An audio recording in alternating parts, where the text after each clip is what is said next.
I'm Stephanie Perry, SAG-AFTRA's National Director of Background and New York Entertainment Contracts. I'm also the staff liaison to the SAG-AFTRA LA Local and National Young Performer Committees, as well as one of the many staffers who supports the National Child Protection Task Force. Joining me today is Tracy Hyman, SAG-AFTRA's National Director of Commercial Contracts. She's here to explain what every parent needs to know before the cameras roll on a commercial set. Tracy, thank you so much for joining us. How are you today? I'm good, Stephanie. How are you? I'm great. Thanks for asking. Good. So, Tracy, we know that working with children under any SAG-AFTRA contracts requires a lot of special attention to safety, education, and legal compliance. What are the key age restrictions, Tracy, and work hour limitations for children working under the SAG-AFTRA commercial contracts? Well, Stephanie, I have to say in 2025, we added in a lot more of the security, safety, education pieces. So I'm happy to say that a minor is now defined as anyone 17 or younger. We've maintained that auditions must take place after school hours and must be finished by 8 p.m. And then we've included now language in our contract about the work hours. So minors under 6 have a maximum of 6 hours, and minors 6 and older have a maximum of 8 hours. The earliest time on location is 6 a.m., and the earliest time, if they're not on location, is 7 a.m. for a child to start. And then the end times, which also are really important to keep an eye on, are a child under 6 can be no later than 7 p.m. And if they're 6 and older, on a school night, it cannot be later than 8. And if it's not a school night, no later than 10 is what our requirements state. What documentation and permits are required before a child can work in a commercial? That depends on the state, but for the most part, a form from the school needs to be completed. There has to be a health form in place for the child from their doctor. There's a trust account form. In California, it's called Coogan. It's called different things in different states. But it is the account that ensures that at least 15% of a child's earnings are going to be protected until their age of majority. And also we require an emergency contact form. And all of that together is what the state usually looks for when they're looking to issue a work permit for a child to be working on a commercial set. I see. And Tracy, how does wage protections differ for child performers versus adults who work in commercials?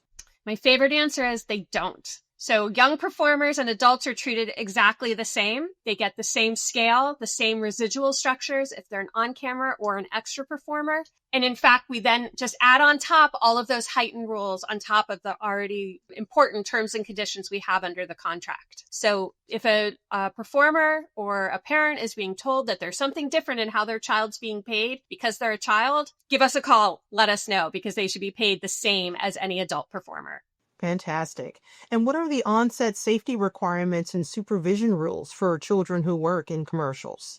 Well, a parent or a guardian must always be within sight and sound of the child when they're on a set, whether they're in front of the camera or they're waiting to be called. In addition to the teacher or social worker, production must have an additional person that's assigned to coordinate all of the paperwork and all of the information they need for the minor to ensure that there's compliance and that they get the child what they need. Now, we did bring over from entertainment contracts this time some additional protections, including the fact that teachers now need to have a background check.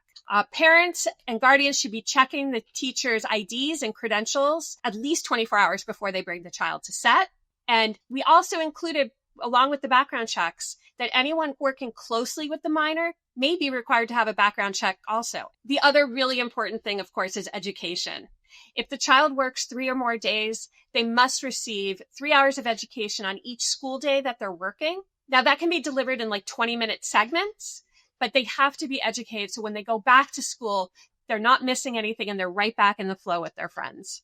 You mentioned education, so I have to ask Tracy, what preparation should parents and guardians make before their child starts work on a commercial? Well, they do want to check the teacher's credentials and documentation. They want to ensure that all of the state required documents are completed and that they have that work permit approved and in hand. And if possible, they should try and get the school assignments to make sure that the child's keeping up in those days that they have to be educated. It would be the parent or the child's responsibility to make sure that they're getting those school assignments. Any red flags parents should be on the watch for when their child is offered commercial work, Tracy? They need to make sure it's a SAG-AFTRA set to ensure that they're getting the protections and that the teachers have had their background checks and they're getting the education. If they're not sure, Parents can always call us to confirm if it's a union set. And then they should also make sure to clarify the work hours and expectations so that they can make sure that their child is prepared and ready for what will be expected and how long they will be on set.